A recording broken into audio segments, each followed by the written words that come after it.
When I got there, my parents suggested I take a GED, a high school equivalency test.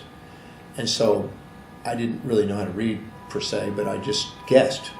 And Paul Bragg gave me an affirmation to say to myself every day, I am a genius and I apply my wisdom. He said, if you say this every day, things will change. You still do? I've never missed a day. Wow. I say I'm a genius and I apply my wisdom multiple times every day for almost 29 years. And so it was interesting. I passed the test, and my parents suggested I take a college entrance exam, which is a little bit bigger test, just in case I would ever use that as I traveled. I took that and I passed, and I literally guessed. I literally closed my eyes. I said, I'm a genius and I apply my wisdom, and I would go in quiet, and then I'd let my intuition just circle a little pencil in the dot, the circle. I passed. And I thought, this is cool. I really started thinking, maybe I have some gift or something.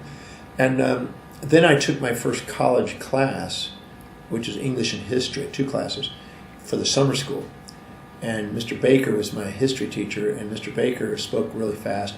I took what notes I could, and I thought I was going to do fine. I didn't know. I didn't have anything to compare it to. And I got my first class test back 2 weeks into the class, and I got a test score, and I got a 27. I needed 72 to pass, and I got a 27, so I guess I was still dyslexic. And when I got that, I was so devastated. I ran to my car. I got in my car.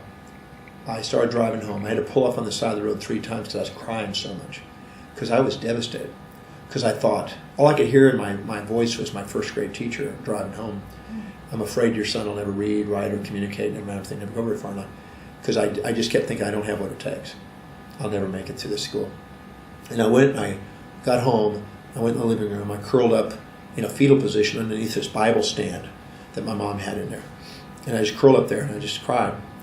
And my mom was shopping and she came home and she saw me there. She said, son, what happened? And she hadn't seen me cry since I was young. And I said, I blew it, I bombed it. I guess I'll never read, write, or communicate, and everything, never go over it for a life.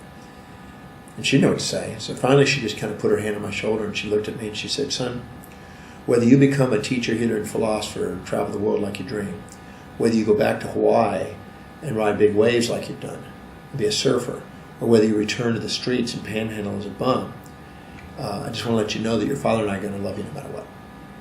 Wow. And that moment, she gave me an unconditional love. And only a mom could have done that.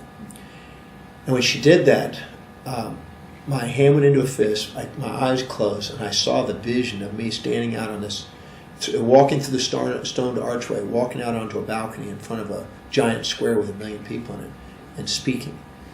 And that was the vision I saw with Paul Bragg that night. And I saw that vision, and it was crystal, and I was there again. And my hand went into a fist, and I said to myself, I'm going to master this thing called reading, I'm going to master this thing called studying, master this thing called teaching, healing, and philosophy, and I'm going to do whatever it takes, I'm going to travel whatever distance, I'm going to pay whatever price to give my service of love.